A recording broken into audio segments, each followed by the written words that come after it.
The jubilant crowds at pride parades in cities this weekend were hard to miss. Less enthusiastically, some stalwart states that had upheld same-sex marriage bans accepted the ruling. Frankly, our reaction to the decision is one of disappointment.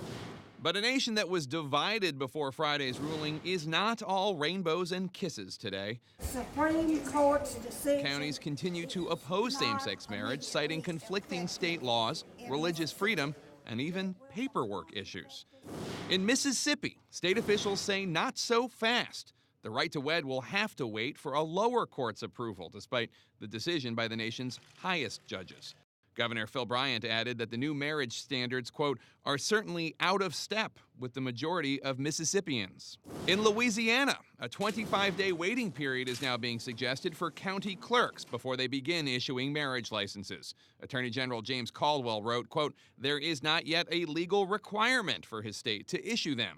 In Alabama, same-sex couples are tying the knot in Montgomery, but in some more rural counties, licenses have been halted for all couples, the only way around the Supreme Court's decree. Voters across the country have repeatedly rejected same-sex marriage when it's been put to a vote, but courts have ruled in the opposite direction, and polls indicate that there has been a sea change in public opinion on the issue in recent years. Right now, more people are in support of same-sex marriage than the percentage of people who voted for Reagan in 1984. Professor Brian Powell has been studying same-sex marriage trends for years, and he predicts pushback will not last long. Today, people who in Mississippi, in Louisiana, in the South, where opposition is still the greatest, their support for same-sex marriage is on par where other states were just a few years ago. Many holdout counties and clerks are putting religious liberty front and center.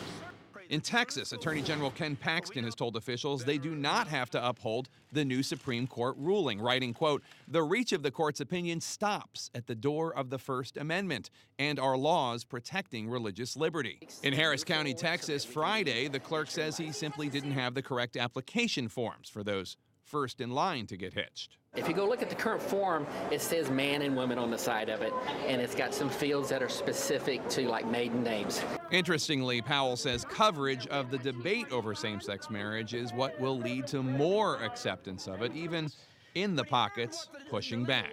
What's happened is people are basically getting used to the idea, and then they're getting more comfortable with the idea, and so they're shifting their views from why should that happen to why not.